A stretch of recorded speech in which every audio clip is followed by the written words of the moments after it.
Good evening, everybody. How are you today? Good evening, everyone. This end, I'm doing fine. Happy to hear from you, Erasto. Welcome. Thanks.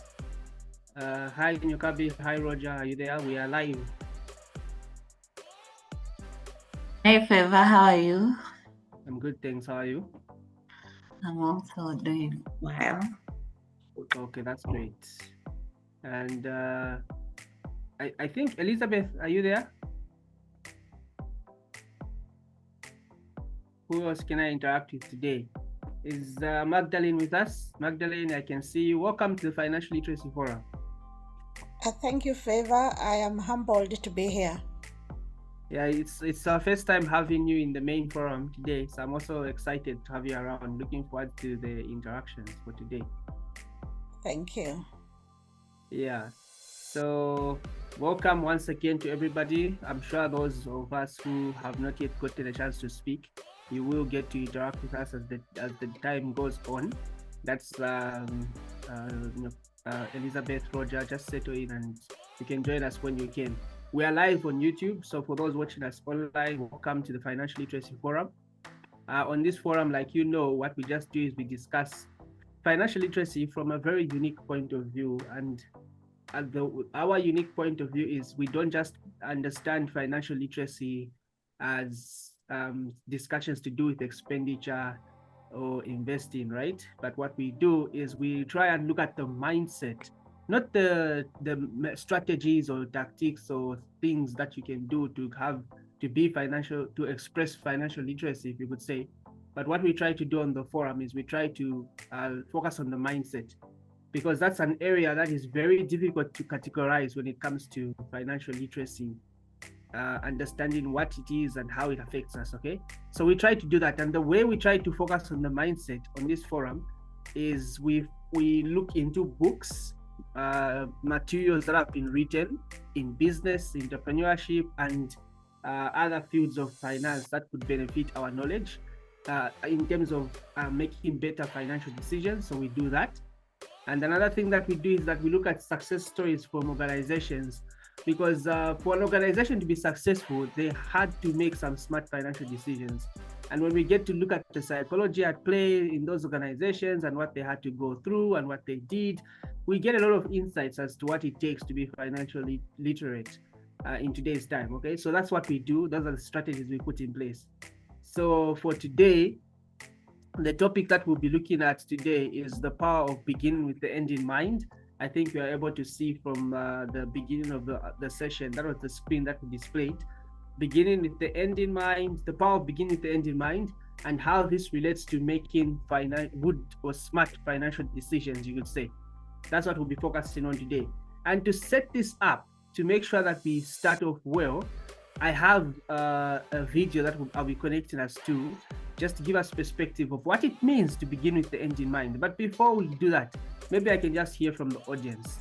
Erasto, maybe you can just give me some ideas. What do you think it means when I say begin with the end in mind?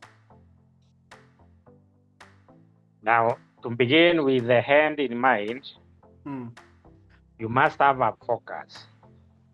What are you focusing on? And what is your end result?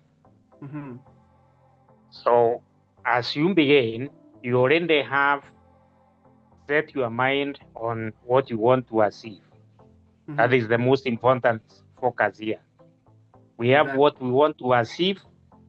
Then now the question is, how do we achieve those results? You have set your goals or objectives. Then how do you achieve them? That's what we need to study in this particular topic. Okay, great. Thank you for that, Erasto. That's pretty insightful.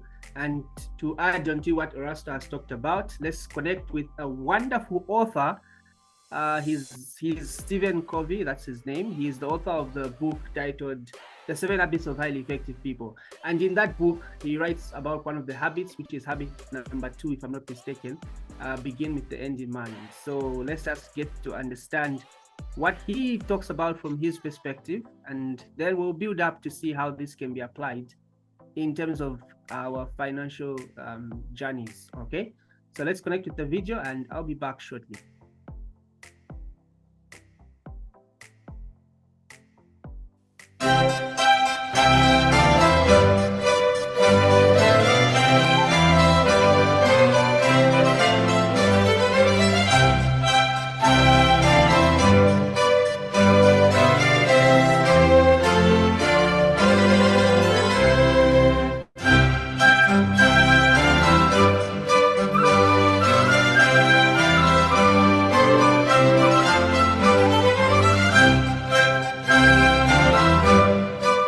Where do we get our sense of who we are?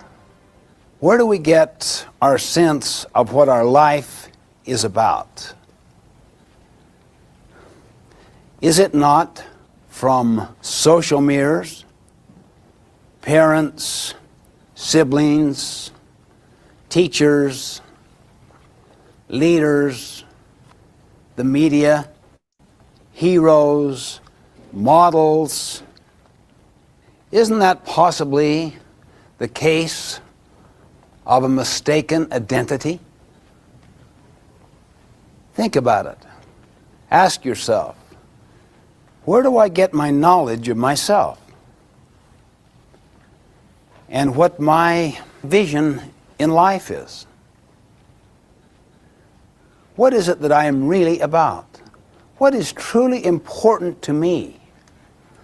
In habit 2, begin with the end in mind, is a clear and powerful declaration that you are the guardian, the protector of your identity, of your future.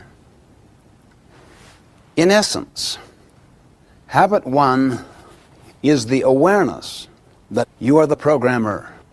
It's the budding awareness that the best way to predict your future is to create it.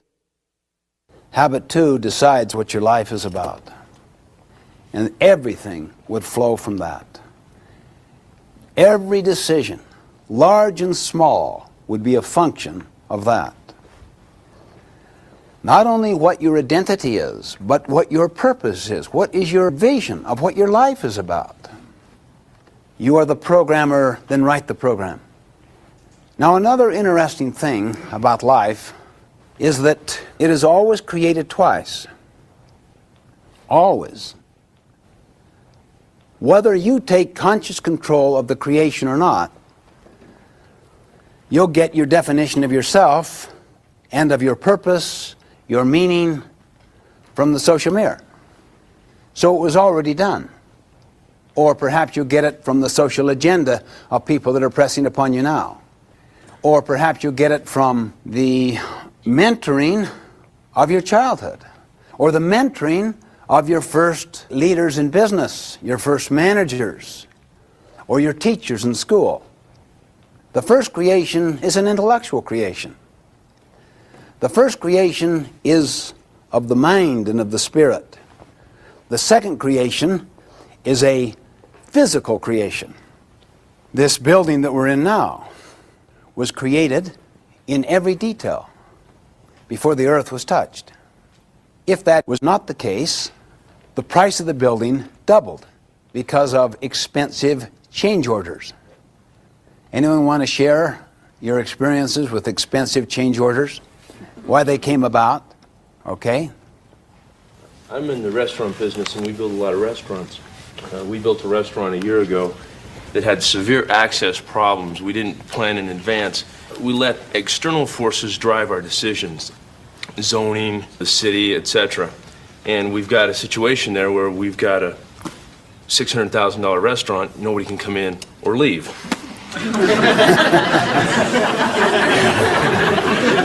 Now, in a sense, The food is good.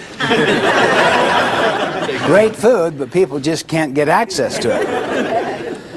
But really, you can get your mind so focused upon, say, the pressures that you're under, political, civic, community, and get so kind of embroiled in that battle that it starts to dominate your consciousness. And then that begins to shape your whole approach. Now we've gone in and worked with people, and we've taken the time and the planning necessary to make a change, and it's going to cost, $40,000, $50,000 to make that change, but in order to make the return on the restaurant, we've got to do it. I think you can see the applicability of the idea to any field of endeavor, really. I have a friend who's an orthodontist. I have paid his mortgage for the last 25 years. Because all our kids have my teeth and my wife's mouth. Dick, how do you do this? He said, first, I get a clear image of what that mouth should look like when I finish. Every decision is governed by it. Just like the construction person comes right onto the site, the first thing goes to the blueprint. The blueprint is all based on the artistic rendering, what the place should look like, see? How many here have ever done jigsaw puzzles? How useful is it to have the end in mind?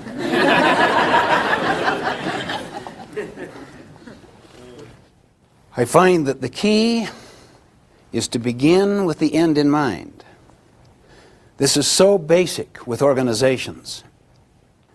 The fundamental reason, the root reason why organizations are so split is they do not share a common vision. Do you want to have an interesting experience? Just go to your family tonight and ask them. Be sincere. They'll think you flipped out for a moment, wondering where you're coming from, but say to them, in one sentence, what is the purpose of our family? And then write down what they say. Just read the different purposes. What is the purpose of our marriage? What is its essential reason for being? And then when you go to your organization, to your work, ask the first 10 people you meet, bring out your trusty clipboard and just say, I'm doing a little survey. Could you help me? One question. What is the purpose of our organization? And then you work with a small work group. What is the purpose of this work group? What is the purpose of the board of directors? What is the purpose of this executive committee? What is its essential role? What are its high priority goals? My friends, I have done this scores of times, even with the executive cabinets of companies in the Fortune 100 classification. Big companies, sophisticated organizations. And in almost all cases, the top executives are absolutely chagrined, embarrassed. They cannot believe the different descriptions that are being given as to purpose, as to vision. You think, what's going on? I mean, really. And you could have a mission statement on the wall, or on little plaques on their desks, or in their wallet, or purse, or whatever. It is not central to the culture. The whole organization cannot begin with the end in mind. What if everybody participated in the use of their proactive capacity to create that vision and to participate in it and to create it over a period of time to where they really feel it? That is our vision. We share it together. To begin with the end in mind is the most important decision. And you know, this applies to every field of human endeavor. If you don't take charge of the first creation, it will be done for you, even for you personally. And you could live your whole life based upon a very limited, straight-jacketed notion of who you are, based on a few social mirrors and have never unleashed the talent, the unique gifts that you may have been given.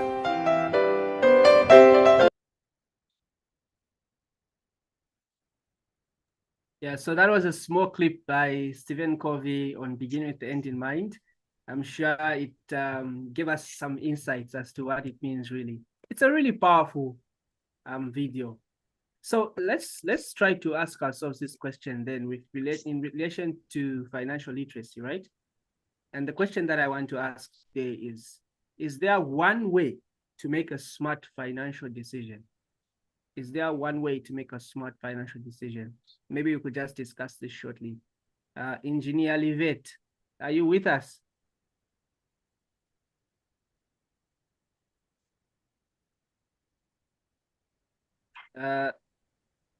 Hello, Mr. Faith. How are you? I'm okay. How are you? I'm good. How is that side? Everything is good. How about you? I'm well. Okay. Yes. So So what do you think? so concerning to the question that you have asked, I think there is no one way in making smart financial decision, but whatever way that is going to be taken, it will follow a similar way of like the same principles. To say, if you are to take a financial decision, you have to be well informed about what it is that you're going to be venturing into, whether you are taking a business or you are partnering, whether you are investing, all those things, you have to have the information about that. But I think there's no one size fits all. But I think you have to follow the principles to say, if it's something that you are going to get into, you have to know about it. You have to have a wide range of information about what it is that you are going to do. And at the end of the day, I think that's the most important. Okay, great. I appreciate that feedback. Thanks for that, Livette.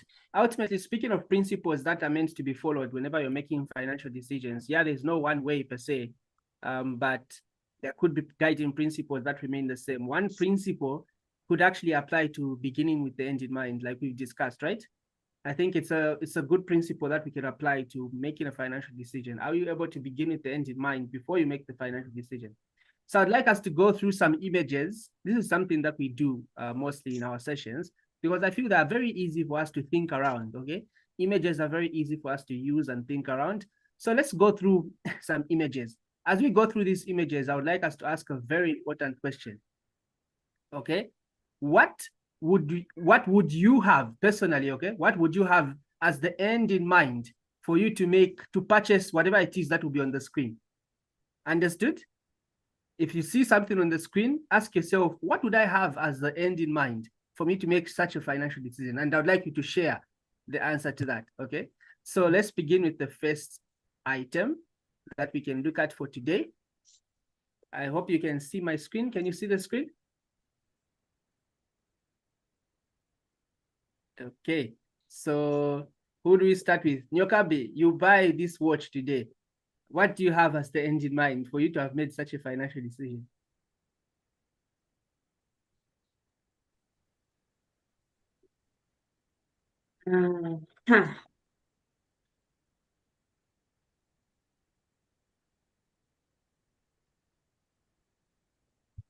What do you think? What decision have I made? What do you have as the end in mind? What's your goal? What's your objective?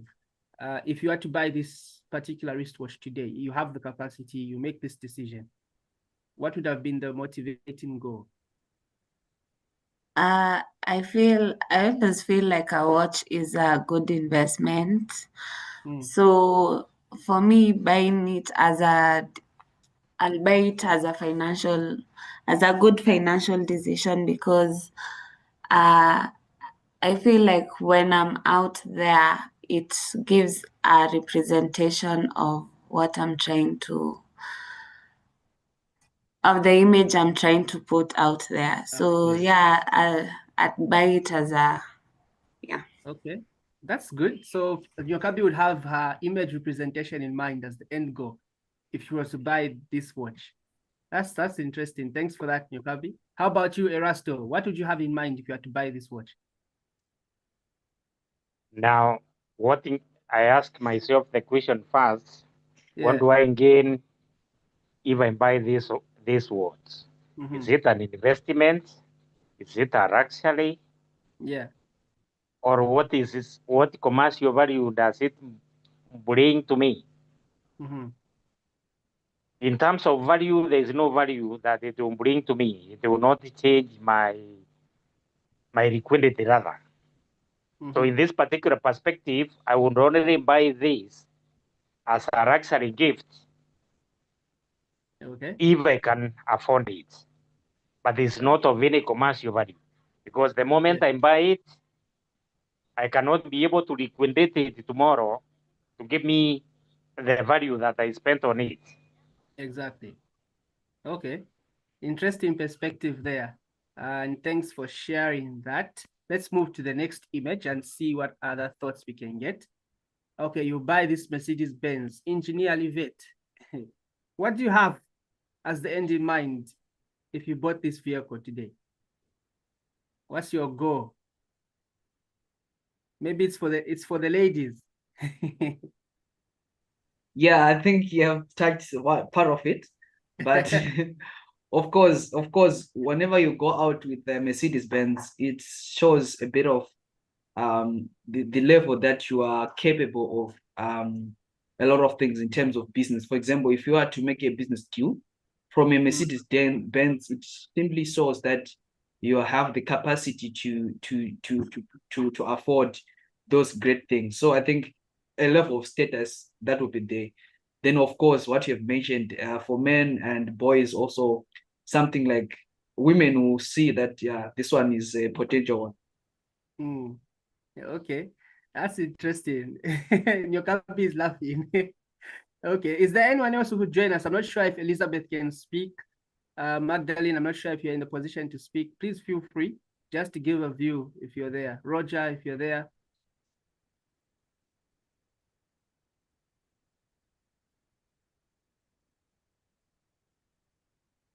Hope you're able to unmute your mics. Yes, we are able to. Okay, great.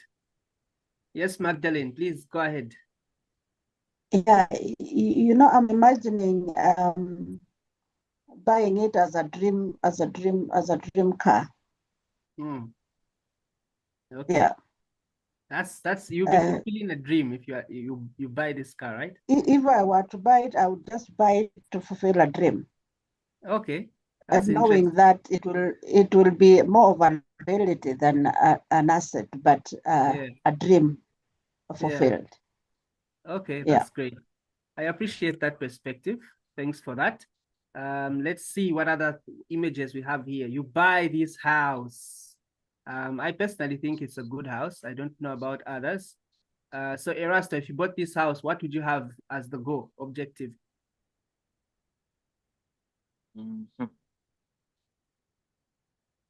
Now, most likely, the objective for this kind of house, it depends. You have to look at a number of factors: the location, and what is the end use that you want it for. Yeah. Because like the way I'm seeing it, it cannot be of any commercial significant value. Commercial in terms of doing business there, because it will depend on how big is that particular compound. So you cannot bring an industry there, but most likely, well, it can be a family house with a few modifications of your own choice, because what I can see there, I can see a car park. I can see one-story building. Yeah. And of course, the entry and exits, that's just about all. Maybe security walls are there. So this can only be kind of conceived as a family house, and not of any, apart from being a family house, is an investment, but not of any commercial value. Is where you live. Of course, the commercial value will be there if you can afford the buying capital to live. I mean, not to get yourself into serious debts of mortgages and what have you. Yeah. Okay, so it can as well uplift your status by buying it as an investment to have a family house. Yeah. Okay, interesting perspective there. How about you, Nyokabi? If you had to buy this house, what would be the goal?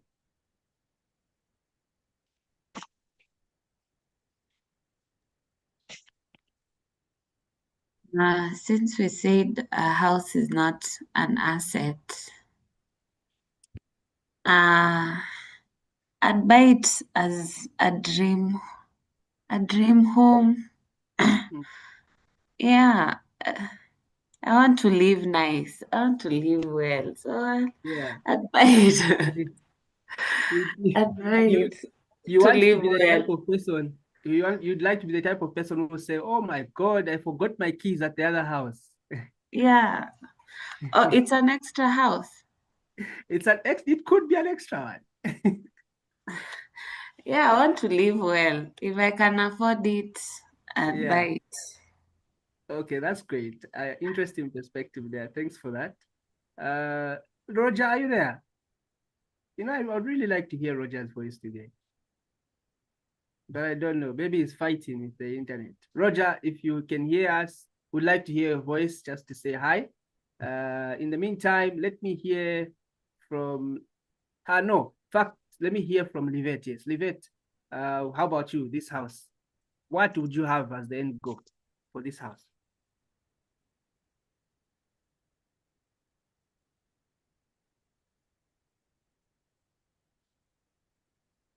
Livette.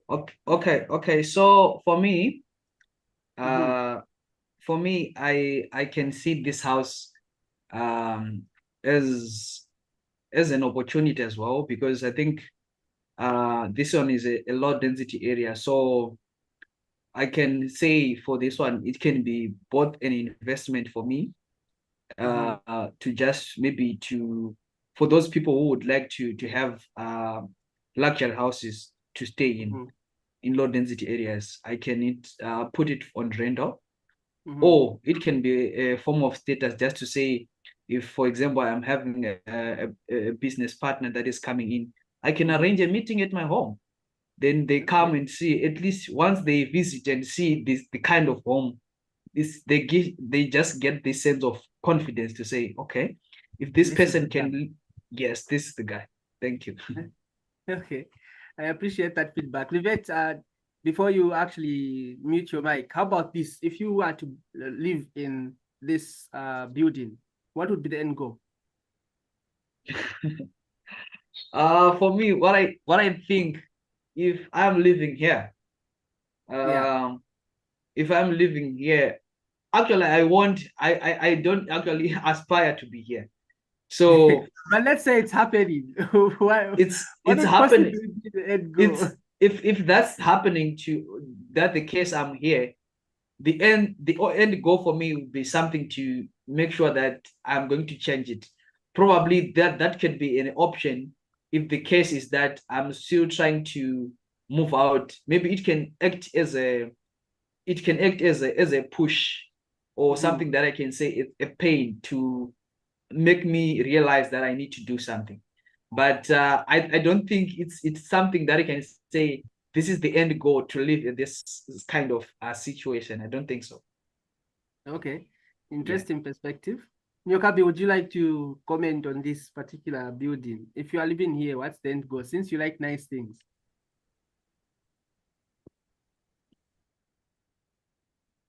My end goal will be to get myself out of this situation. Okay. Yeah.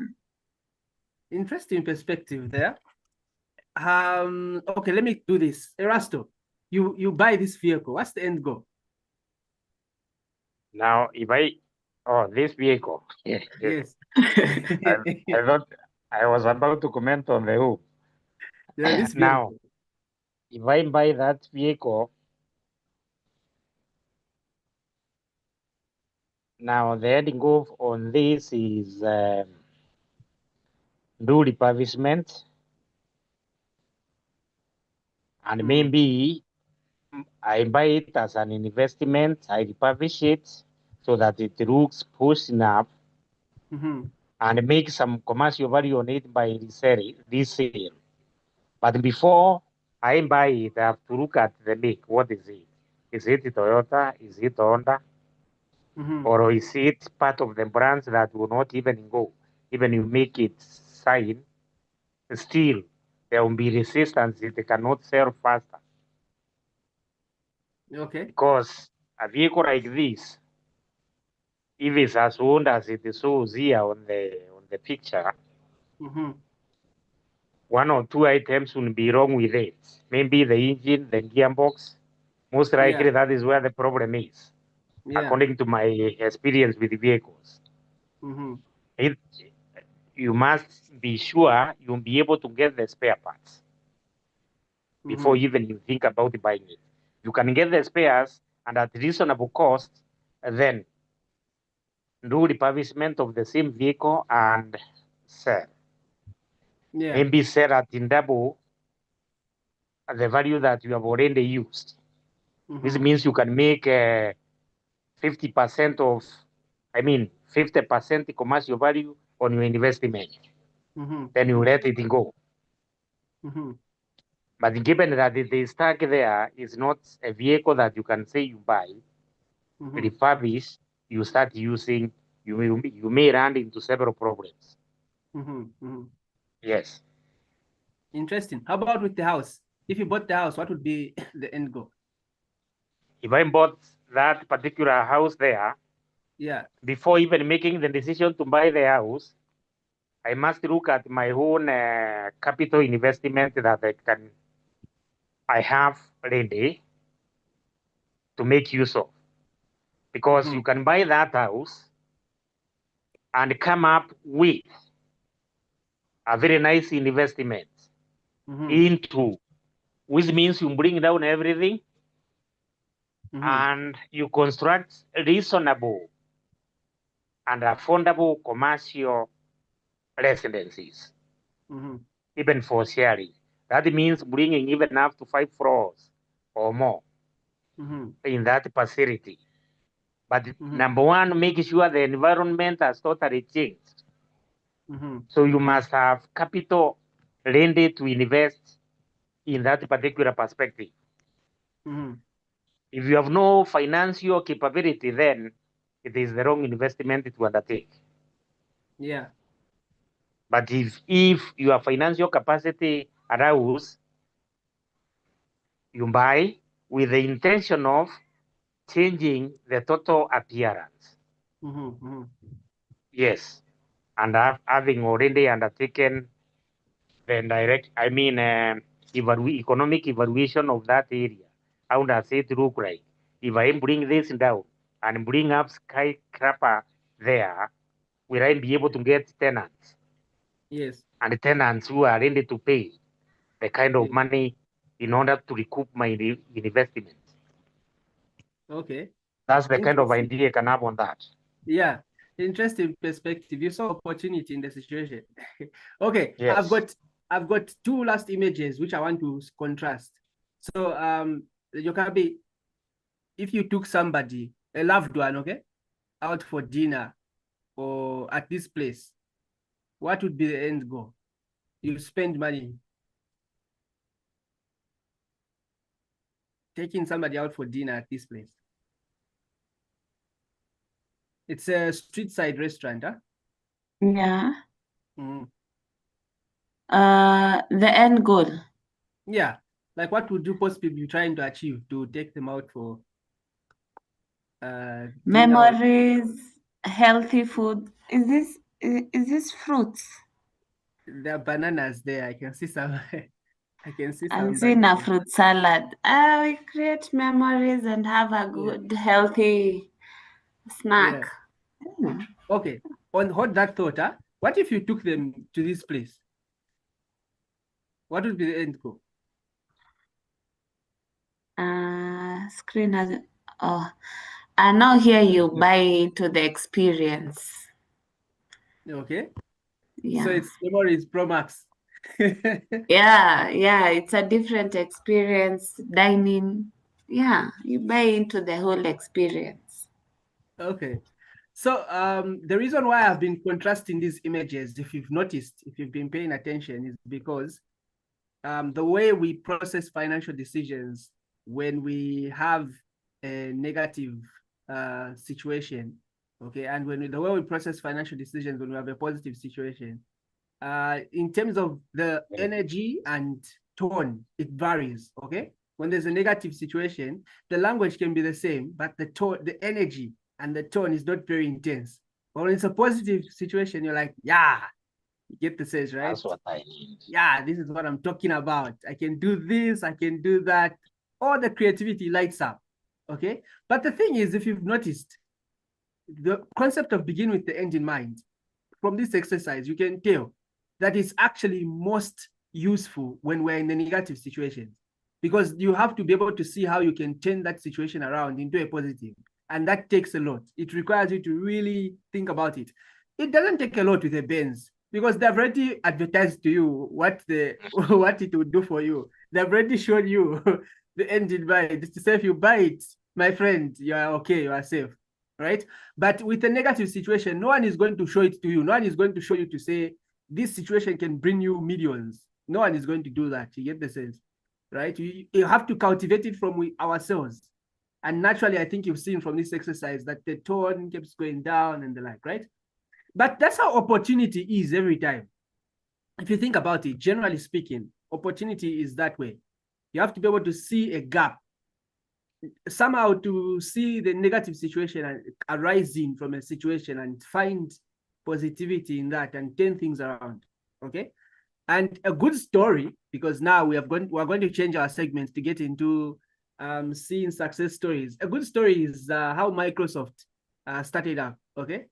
I don't know how many of us know about the story of Microsoft, but the story of Microsoft is one that actually took advantage of an opportunity. It wasn't they didn't necessarily take advantage of a negative opportunity, but they took advantage of a gap in the market, that somebody saw a gap in the market that no one saw at that time. And that was Bill Gates.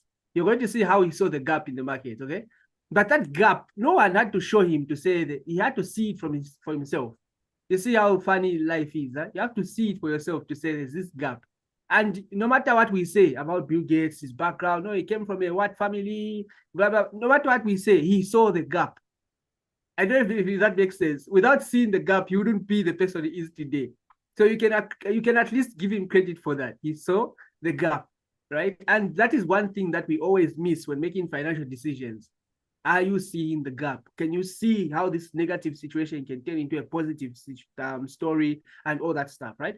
Okay, so let's go and listen to the story of Bill Gates and just see what made Microsoft the giant that we know today. I'll be back shortly. There's a lot of people who are forecasting that there'll be software stores just like there are record stores today, and that there'll be thousands and thousands of those. And I think I'd have to agree with that. Microsoft. Odds are that if you have used a computer, played video games, made a video call, or just gone on the internet, then at some point in your life you have used a Microsoft product. It is this ubiquity of its products in everyday society that has led Microsoft to becoming a trillion-dollar company today. But like with most large companies, this story started out with very humble beginnings. In fact, it started out with a couple of teenagers in high school. This is the story of Microsoft. 1968 Lakeside School, Seattle. 4 teenagers at this school had drawn interest towards their school's new computers. One of these computers was called the Teletype Model 33.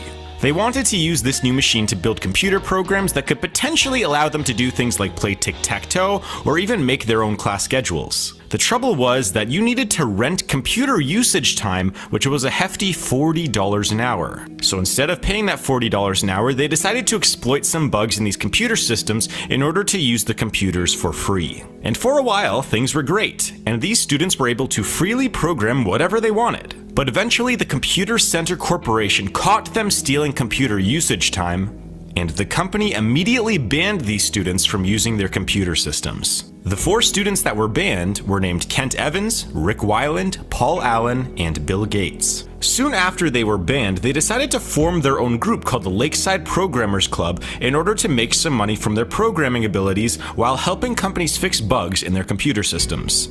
And the club's first customer was the Computer Center Corporation, the very same company that banned them the previous year for exposing bugs in their computer systems. Several years later, a 17-year-old Bill Gates and a 19-year-old Paul Allen made a new venture together called TrafoData, which used the newest Intel processor to turn raw traffic data into comprehensive and easy-to-read reports. The business didn't last very long because Bill Gates left to Harvard University to enroll in a pre-law program, and Paul Allen left for Washington State University to pursue a computer science degree. In 1975, Popular Electronics magazine featured a new computer called the Altair 8800 microcomputer. This was a revolutionary product that was viewed as the first commercially successful personal computer. Now, both Paul Allen and Bill Gates had caught a glimpse of the Altair issue of the Popular Electronics magazine. So the two called each other up and discussed making a basic programming language interpreter for the computer.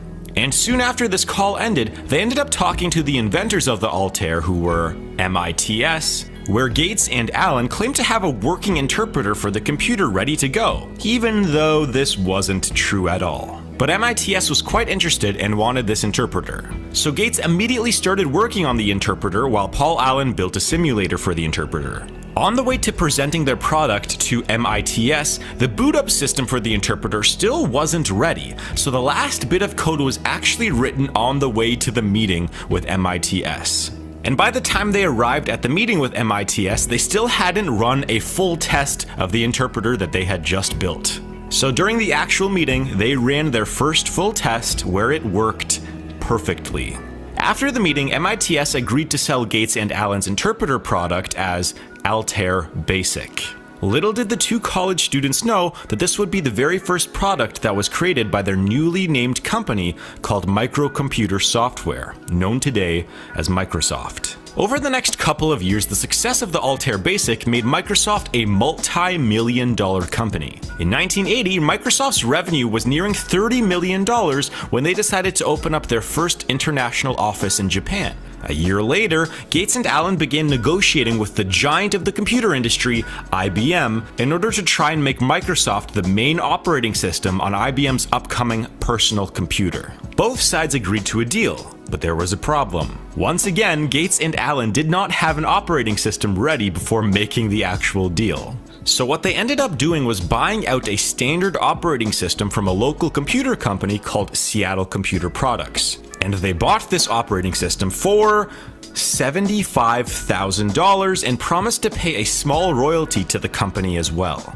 The operating system that Microsoft had bought from Seattle Computer Products was called 86-DOS, which was quickly renamed by Microsoft to MS-DOS. About a year later, in 1981, IBM launched its personal computer, which became an immediate success and made MS-DOS the dominant operating system in the world. And Microsoft didn't just license its operating system to IBM. It also licensed the operating system to over 70 other computer companies, including Compaq Computers. The only real computer company that didn't use MS-DOS at the time was another medium-sized startup computer company run by two other young men. That company was Apple Computers. Now, the dominance of MS-DOS ended up propelling Microsoft's revenue and valuation. However, there was one major setback. In 1983, just as Microsoft passed 1 million installs of MS-DOS, Paul Allen was diagnosed with Hodgkin's lymphoma and decided to leave the company. Allegedly, Bill Gates thought that Allen's stock in Microsoft should be diluted at the time because he was not working hard enough and would no longer be able to contribute to the company. Regardless, Gates didn't have too much time to focus on problems outside of Microsoft, as the company was working on a word processing program called Word, a spreadsheet program called Excel, and a graphical user interface called Windows. Now, in 1983, Apple was the only major computer company that had a graphical user interface for its computers, and Microsoft knew they needed to make their own. So 2 years later, Microsoft released Windows 1.0 in order to compete with Apple's operating system. However, Windows 1.0 wasn't a complete product and gained very little popularity at the time. And it would take many years before Windows would begin to pay dividends for the company, both figuratively and literally. But we will come back to that in a little bit. On March 13th of 1986, Microsoft had its initial public offering where the company was valued at $350 million. This made Bill Gates' net worth jump to about $150 million overnight while making many of his employees millionaires. And after the IPO, Microsoft kept adding to its software product lineup by acquiring a company called Forethought, who are known for their one key product called PowerPoint. After the acquisition of Forethought, Microsoft finally felt like they had enough individual software products to launch a package of these products called Microsoft Works, which would later inspire what is known today as Microsoft Office. This package would include Microsoft Word, Excel, PowerPoint, and a few other applications. This package was also the first Microsoft product that was truly cross-platform and was available on a variety of computers like Apple computers. Software CEO number 3, describe your ideal relationship with Apple. Well, we'll be selling our software independently, so the key thing is that Apple gets a lot of consistent standard machines out there quickly. The success of Microsoft Office, along with the growth of Windows and Microsoft as a whole, made Bill Gates a billionaire. In fact, he became the world's youngest self-made billionaire in history at 32 years of age in 1987. Over the next several years, Microsoft would continue to grow, expand its products line, and release new versions of Windows every single year. And this all came to a head in 1995 when Microsoft released Windows 95 to the public. Windows 95 was viewed as a revolutionary software product for its time, and it is known by many as the birth of modern-day operating systems.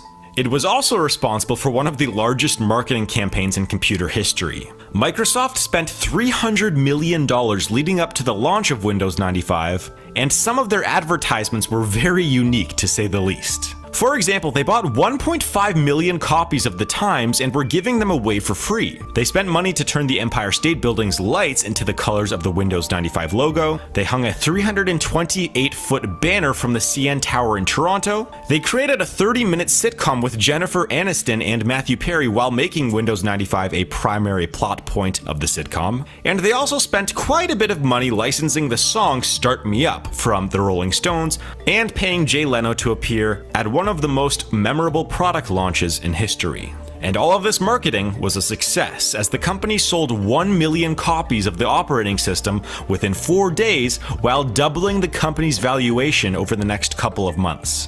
This explosion of capital allowed Microsoft to start venturing out into other areas during the 1990s. For example, 1 year after the launch of Windows 95, Microsoft launched a news channel that most of you probably don't know was 50% owned by Microsoft. The Microsoft National Broadcasting Channel, also known as MSNBC, was launched in 1996.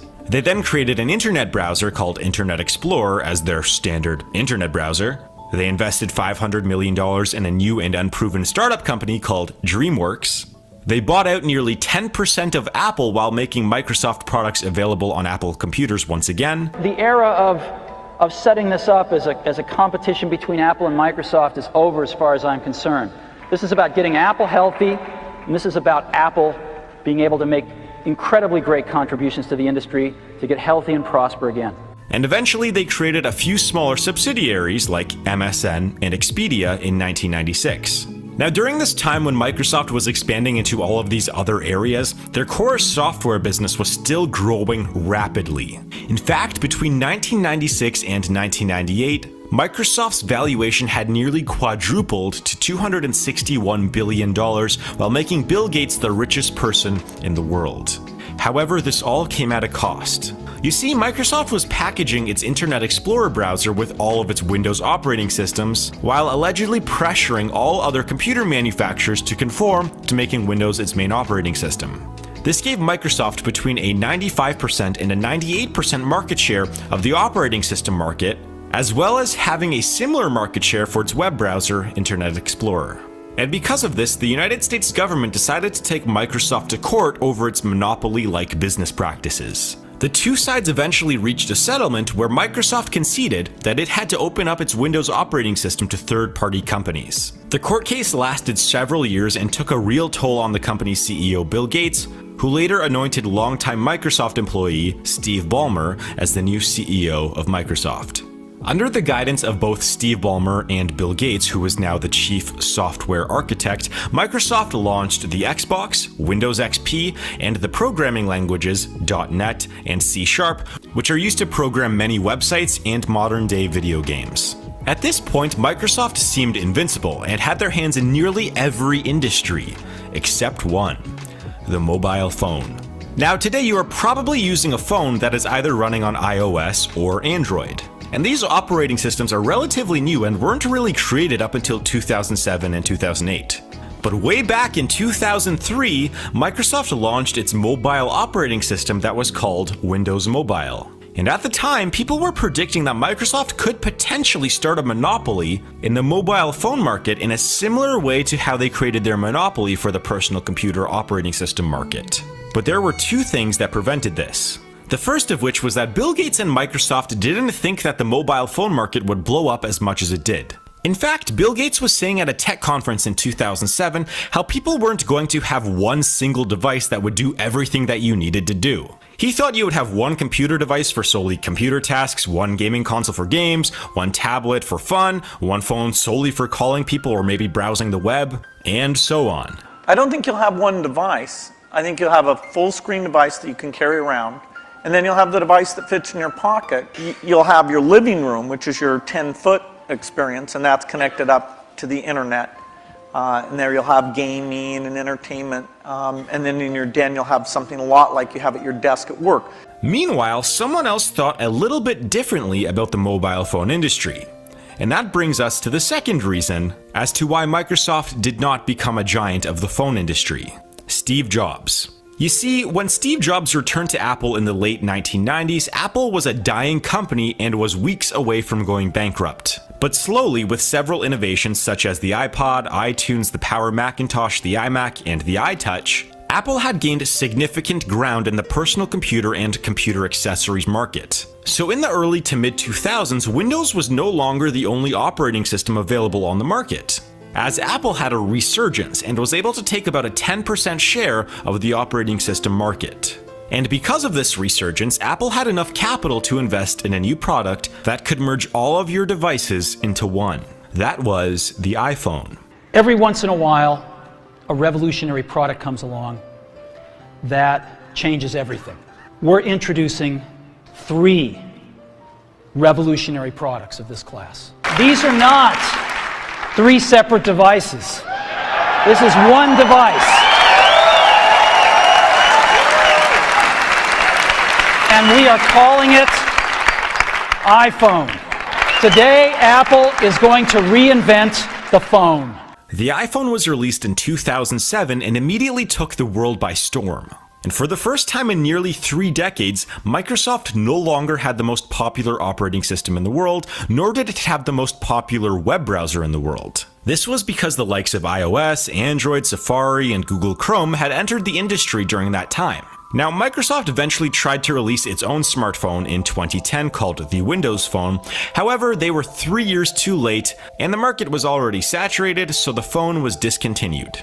Bill Gates and Steve Ballmer called missing the smartphone market as their biggest regret in business. However, they were able to create other products during that time. For example, they released Windows Vista, Windows 7, Bing, Xbox 360, Xbox Live, Microsoft Surface, Microsoft Outlook, and Microsoft Azure. They also acquired some big companies at the time like Skype and Nokia. Now, when 2013 came around, Microsoft was still worth hundreds of billions of dollars, but it was becoming more of a backseat thought to the other tech companies like Google, Apple, Facebook, Netflix, and Amazon. It was at this point that Steve Ballmer decided to step down as CEO and appoint Satya Nadella as the new CEO of the company.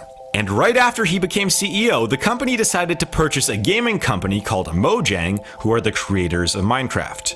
The company also decided to purchase the programming platform GitHub, as well as the social network LinkedIn. Now, during all of these acquisitions, Satya was laser focused on one part of Microsoft's business: cloud computing. You see, Microsoft Azure has grown at an insane rate over the last few years, like really insane. There have actually been some quarters where Azure has grown 100% in sales. And it is the growth of Azure that has made Microsoft one of the leading cloud computing companies in the world behind Amazon. Because of the success of Azure along with Microsoft's other businesses, Microsoft was able to reclaim the title of the most valuable company in the world in 2019. But it hasn't all been positive news. Paul Allen resigned from the board of Microsoft in 2000 and hadn't really spent too much time at Microsoft past this date. However, he did have several other business ventures apart from Microsoft. Like in 1997, he bought a young startup company called Ticketmaster. He also invested several $1 billion into real estate and purchased the Portland Trail Blazers and Seattle Seahawks, all of which grew Allen's net worth by billions of dollars. Unfortunately, Allen's lymphoma returned in 2009, which was treated successfully until it unexpectedly returned in 2018, where he finally succumbed to the disease. But his legacy will live on.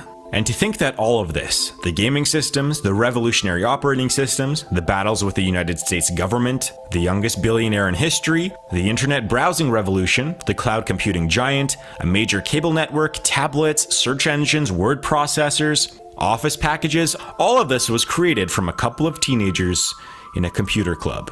If you want to support this channel, please.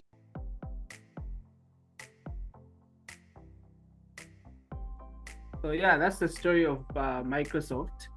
It's really been about seeing opportunities and seeing how they could make whatever it is that they worked out. And they also had missed opportunities, right? Like the phone market, for example. So basically, the moral of the story today has been that it really takes a lot to be able to visualize what it is that you need to visualize, especially in a situation where you have no clue what things are going to be. And that's really about beginning with the end in mind, right? Yeah, so any concluding remarks from anybody before we end today's session? Any final thoughts?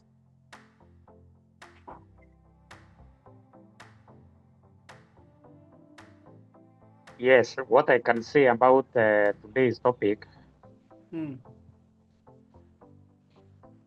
have to, even in learning businesses, you cannot say that opportunities are not there. Yeah. You have to scan through the businesses that are running and in operation, looking for the gaps that are not satisfied. And if you have any capital to do investments, then you come in. And as we have learned from Microsoft, the chances and the possibilities of succeeding are 50-50. So we should not fear the competition, but rather encourage competition in every industry or in every business. Yes. Definitely. Thanks for that, Erasto. That's very insightful. Opportunity is always present. It just requires us opening our minds and our eyes. Okay. With that said, then, if there's nothing else, yes, leave it. Yeah. So I've realized that the power of persistence is something that has been demonstrated by these guys, despite the fact that they had no idea about what is that we are going to do, but that's due to say, if the opportunity comes up, they are ready to say yes, even though they don't have a solid plan of how things should do. So I think it also speaks about us as individuals to say, seeing the bigger picture, even though we don't have the means to say where are we going to get there. But I think that's much of it that I've learned. Then the whole battle of getting to miss opportunities, getting to continue looking for other solutions as well, diversify the thinking as well. I think it's something that is powerful and could actually help us as individuals who are enthusiastic maybe about financial freedom and getting better in terms of the ways that we can use to make money, and also the ways that we can use to liberate ourselves from this financial crisis that we generally face much of the times. Yeah. Well, thanks for that, Livet. Very insightful there. Thanks. They committed to a deal 2 times without having a product. Not just once, 2 times. They committed to a deal, which shows how, yeah, they could really see the picture beforehand even, right? Which pushed them into action. They didn't need proof for them to be pushed into action, just their sheer imagination itself. Yeah, because today, if you were to strike a deal with someone, you would want proof and no, let me see if I can be able to do it first and the like, but we're not like that. 2 times, right? They did it. Yeah, so with that said, guys, I want to thank you all for joining us, those joining us online, those who've joined us on the platform today. Thanks for joining us. Thanks for making the time. It's always a pleasure to have these interesting conversations with you. We are redefining and reshaping financial literacy, and I think you guys on the forum can agree, and you guys watching on YouTube can agree. So with that said, I want to wish everybody all the best, and it's a pleasant goodbye from me and the team for now. Goodbye. Bye, everyone. Bye.